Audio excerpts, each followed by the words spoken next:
Hi, welcome back. Well, how does $100,000 sound? For the paint.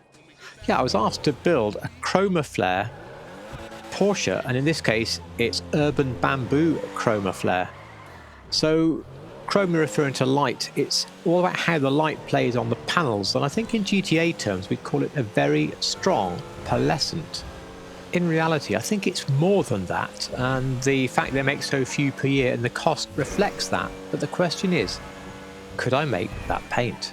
Well, I have. I'm very pleased with the end result, which you can see here, even though the sun is starting to go down. It took a long time to do because whilst the base colour of a car appears almost bluey when you look at photographs, any form of bluey base does not work on here, because I think the paint works in a different way to GTA paints. So in the end, it was easier to make a crew green and add a bright pearl to it.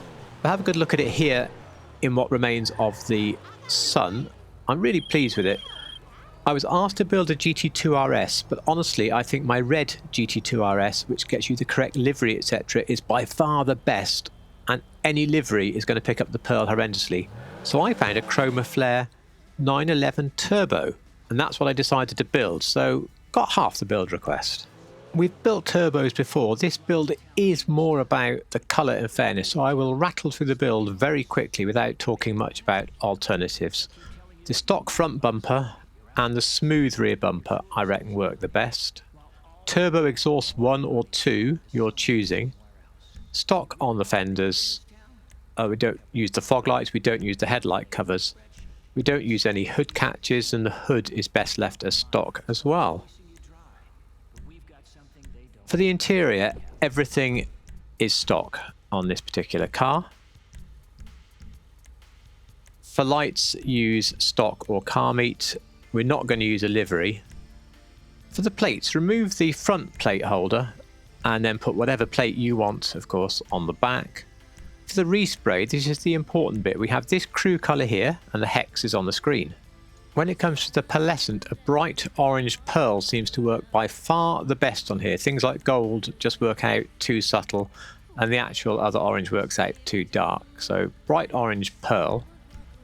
For the secondary, I just used black because I believe the brake calipers are black on this car, and it's fine for the stitching. Up to you really on interior colour, but I'm copying the car that we got. I'm using a bluish silver for the trim to give that sort of grey internal look to the car, and an accent ice white, although they're computer dials for real on the car. For the roof, I've got no accessories. I think you should have the carbon roof. I discovered it later on a photo, not the stock roof. Performance skirts are the closest, but the tuner skirts are also close. Definitely a stock splitter. I've gone for a high ducktail because you do get a rising spoiler on the car, and I think high ducktail, it's not right, but I think it's probably the closest. You could maybe consider the mid-level wing to reference the thing being up, but I think it's probably too much, although I'm sure I've used it in the past. So there we go for that. There is no sun strip. The suspension competition, I always wish we could have slightly lower still, but it works really well for this car.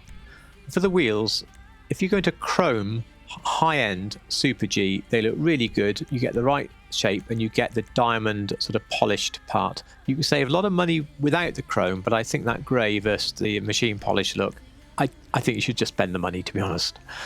No wind deflectors, and I think really no tint on this car. That completes the build. Now we're going to take it in some proper sunshine.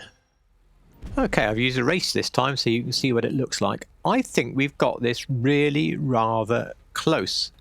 I have to thank the person who asked for this colour because I had never heard of it, didn't know it existed.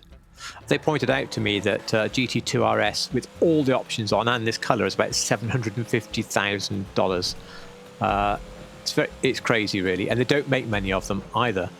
So anyway, I'm going to add this one to the PTS video volume 4 when it does come out. It's going to be a bumper episode. I think there's about 12 colours in it already.